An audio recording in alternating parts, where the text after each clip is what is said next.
Hello, all of you beautiful souls out there.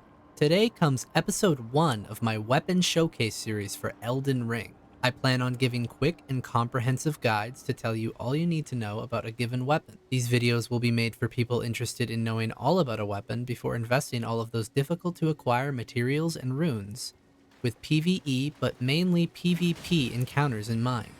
These guides will consist of the location, requirements, the moveset, the viability for different builds, scaling and attack power, and my own personal thoughts on the weapon along with some live gameplay throughout and after my commentary. I always really loved utilizing these kinds of guides growing up, and I am honored today to be making my own series for a new Souls game. Here we go. I will first get started today with the location. The Nagakiba, I hope I'm saying that right, is located in Limgrave. Here is the route from the first step site of Grace to the seaside ruins site of Grace. It is obtained by killing the NPC Yura the Hunter or completing their questline much later in the game. He is under a massive arch made from a ruin. Kill him and the sword is yours. Word of warning though, killing him ends his questline. If this bothers you, then you can easily create a new character and simply kill him, and then transfer his sword through a friend to your main save, and then delete that character. If you die, simply respawn at the nearby site of Grace and give it another go. This is what I did to obtain 2 of these swords on my Dex character. The dual wielding is nuts on the Nagakibas.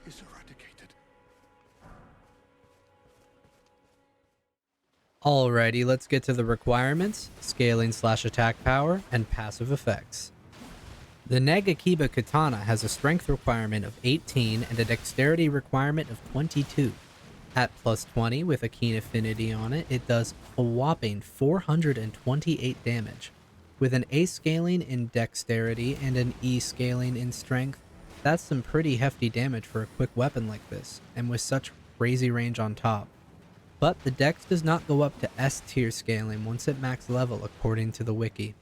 In the future, I plan on doing all my weapon showcases with max level weapons for a more accurate version of what you can expect at the very highest point from a weapon in PvP. This weapon, like all katanas, has a passive bleed buildup on all hits, which is 45 per hit. It holds up pretty great on a quality build with double BB scaling and Bs for magical infusion. I do not believe it to be worth using on a strength build, however. Even though it has B scaling, the other options are all superior. Moving on, I will now be talking about the moveset.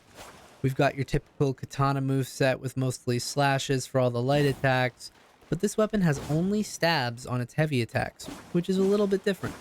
Although the real gem for me is the dual wielding moveset.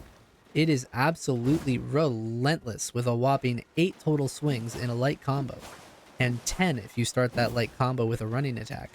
Anyone blocking with a shield or not using proper spacing against these 10-foot long swords when you're going crazy is either going to die flat out or suffer an insanely fast bleed proc and lose a massive chunk of their health bar. This weapon has an insanely solid moveset all around. I highly recommend this katana on a dexterity build. It is absolutely amazing on anyone who uses dexterity mainly.